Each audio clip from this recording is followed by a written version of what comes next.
एक समय पहले एक पुराना घर था। उस घर की चौकीदारी अंजया नामक एक बूढ़ा आदमी करता था।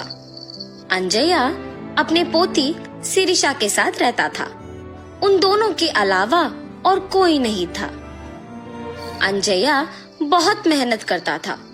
उम्र बढ़ने के कारण वो और कोई काम नहीं कर पाता था। लेकिन उस गांव के लोग अंजया की चौकीदारी के बारे में अजीब तरह की बातें करते थे। अरे अंजया, घर पे बैठो ना, कम से कम 4 लोगों के बीच में तो रहोगे। उस पुराने बंगलो के लिए क्या ही काम करोगे? भूत वूत घुस गया तो? अरे हम कहाँ भाग सकेंगे बाबू। ऐसे उसे सारे गांव वाले बहुत बुरा कहते थे। इतना ही नहीं, अंजया की पोती के साथ कोई नहीं खेलता था। आज तुम पाठशाला क्यों नहीं आई पूजा? तुम्हारे बगल में बैठने के कारण मेरे माँ बाप मेरा पाठशाला ही बदल दे रहे हैं।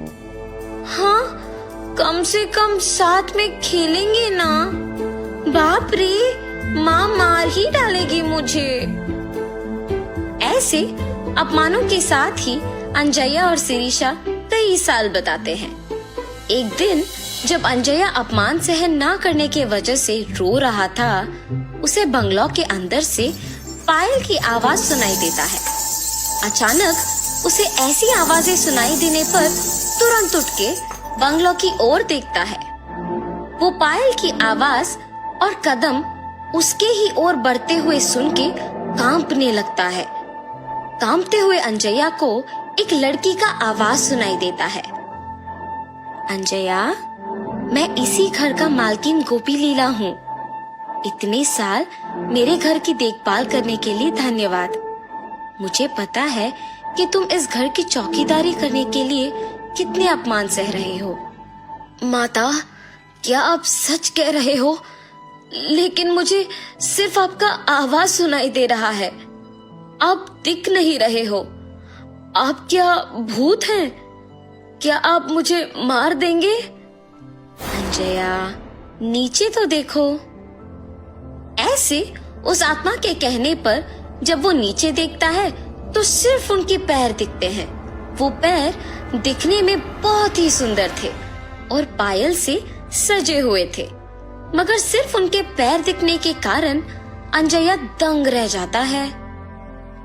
डरो मत, मैं तुम्हें कुछ नहीं करूंगी। अच्छे लोगों को अच्छा करूंगी और बुरे वालों को सबक सिखाऊंगी। तुम दुखी हो, इसीलिए तुम्हारी मदद करने आई हूँ। उसकी बातें सुनकर डर के मारे अंजया कहता है, माता, पहले से ही गांव में सारे लोग यही सोच रहे हैं कि हम में भूत घुसा है। लगता है कि आप वो बात सच करने वाली है। हमें आपकी सहायता की कोई जरूरत नहीं है। कृपया मुझे छोड़ दीजिए। ये कह के रोता है। जब वो आत्मा कहती है, ठीक है, मैं अपने पायल यहीं पे छोड़ रही हूँ। ये अपने पोती को बांधो, सब अच्छा ही होगा। मेरे घर के लिए तुमने आज तक इतना काम किया है, उसके लिए बस ये छोटा सा तोहफा समझो। ये पायल बांध के जो भी मांगोगे वो पूरा हो जाएगा। भूलना मत। अपने पोती के साथ अब से खुश रहोगे। अब से यहाँ आके काम करने की जरूरत नहीं पड़ेगी तुम्हें। ऐसे उन पायल को वहाँ छोड़ के गायब हो जाती है।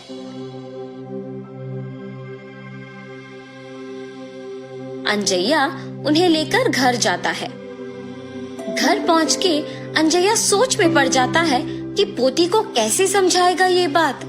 उतने में पोती घर पहुँचती है। दादाजी, क्या हुआ? आप दुखी क्यों दिख रहे हो? शिरीषा, मैं तुम्हें एक बात बताऊंगा, मगर तुम्हें डरना नहीं है, ठीक है? ऐसे शिरीषा को सब कुछ बताते हैं। दादाजी के हाथों से पायल लेके कहती है, हाय भगवान, कितने सुंदर पायल है। गोपी लीला जी बहुत अच्छे हैं। उन्हें भूत के नाम से मत पुकारो दादाजी। उन्होंने अगर इतना अच्छा तोहफा मुझे दिया तो ही सोचिए। ऐसे खुशी के साथ कहती है और अपने दादाजी से वो पायल बंधवाती है। बेटी शिरीषा, याद है ना, इन पायल को पहन के जो भी मांगो वो हो जाता है, इसीलिए ध्यान से रहना। सब कुछ पता होने के बावजूद शिरीषा बिना कोई डर के साहस के साथ उन पायल को बांध के पूरा घर चलती रहती है। उस रात को शिरीषा को खिला के सुलाने के बाद अंजया भी सो जाता है। शिरीषा पायल के सहारे उड़ते हुए नीचे का सारा धरती पूरा सुंदर दिखते हुए, उसके ही साथ सारे पक्षी उड़ते हुए बादल के बीच में से हंसते हुए खेलते हुए दिखाई देता है। कितना सुंदर सा भावना है। ऐसे सोचती ही है कि उतने में उसे गोपी लीला उसके ही जैसे पायल बांध के घर में दौड़ना दिख जाता है। गोपी लीला अपने पायल को छू के कुछ सोचती है और आंख खोलते ही उसके सामने एक बड़ा सा हाथी होता है। उस पे बैठ के उसके साथ कुछ बच्चों को भी बिठा के सैर करती है। शिरीषा इस सब का यकीन नहीं कर पाती है। अचानक जाग उठती है। ये सब मेरा सपना था। हाँ माँ, सच मान के डर गई। शिरीषा की बातें सुन के अंजया भी उठता है और तब जान पाता है कि क्या हुआ। ये सच है बेटी, वो पायल वाकई ही शक्तिशाली है। हमारे जीवन को बदलने के लिए, इतने साल के हमारे काम के लिए कृतज्ञ होके गोपी लीला जी ने इसे तोहफा के रूप में हमें दिया। अब ये तुम्हारे हाथों में है। तुम्हें जो मांगना है मांगो, लेकिन बुरा नाम मत लाना बस। अब सो जाओ बेटी, बहुत देर हो रहा है। अपने दादू के बताए बातों को ध्यान में रख के सो जाती है। अगले दिन पूरा गांव अकेले घूम के घर आती है। दादाजी, मेरा एक विचार है, क्यों ना हम इन पायल का उपयोग करके गांव के सारे मुश्किलों को दूर करें।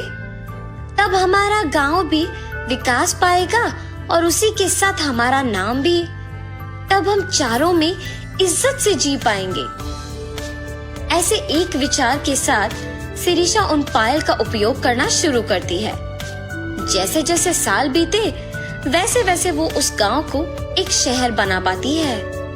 एक समय में गांव का भला बुरा गोपी लीला ही देखती थी, मगर उनके चलने के बाद उन्हीं के दिए हुए पायल के सहारे शिरीषा उनकी आत्मा को शांति दिलाने के लिए उनके सारे ख्वाहिशों को पूरा करती है। इतना ही नहीं, अंजया के परिवार के सारे मुसीबतों को दूर करके शिरीषा के वचन के अनुसार ही सभी के समान जीते हैं।